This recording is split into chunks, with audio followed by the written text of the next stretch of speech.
But for the time being, we need to talk about what's occurred and what to do next if you're impacted by federal student loans. So, what I'm going to do in this episode, or attempt to do, is go through each event that has occurred in the last couple of weeks, talk about its importance, and also what the result of it is for people who have federal student loans. And we're going to start with the Eighth Circuit Court of Appeals. If you are a person who also listens to our Escape Student Loan Debt podcast, which is not affiliated with New Money, New Problems, but on that podcast, we talk about more detailed information for federal and private student loans. You're already aware of this. But 2 weeks ago, the Eighth Circuit Court of Appeals issued an order regarding the SAVE plan. As a quick recap, the SAVE plan was a payment plan under the income-driven repayment plan umbrella that was introduced during the Biden administration. It has been contested in the courts since it was released, and since then, payments and the plan applications for that plan have been paused. So as a result of that ongoing pause, the Eighth Circuit Court of Appeals received the case and they were asked to issue a judgment.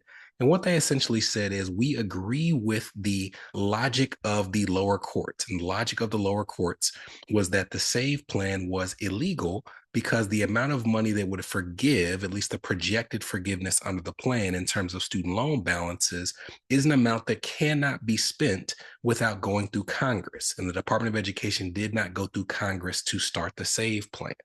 Now, there is an unfortunate addendum to that, and that is that there are two other payment plans under the income-driven repayment plan umbrella, those plans being the income contingent repayment plan and the pay-as-you-earn plan, which also were created by the Department of Education and did not go through congressional approval before it was issued to borrowers.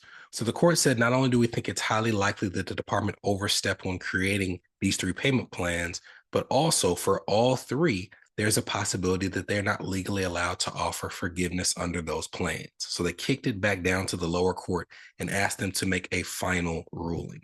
So that was the initial salvo or event in our timeline as it pertains to today's episode. What was the response?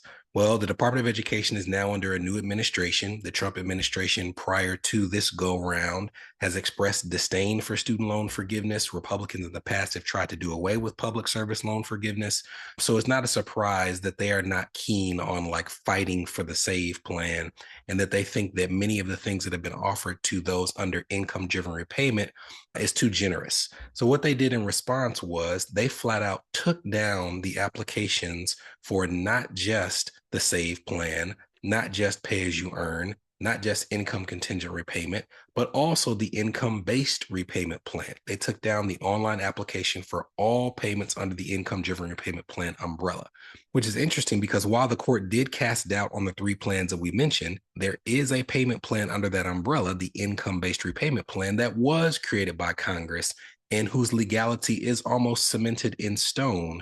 So the fact that they are just pulling down all of the applications, including for that plan, is something that seems punitive, right? They know that that plan is legally sound, but they are against the student loan forgiveness process. They're trying to cut costs wherever they can. So they're just going to essentially take everything down and see what happens and force people to press the issue. So the IDR applications are down. They also took down the applications for consolidating student loans. And while they do still allow you to access and download or print off the paper application for a consolidated student loan, the online versions of each of these applications has been pulled down.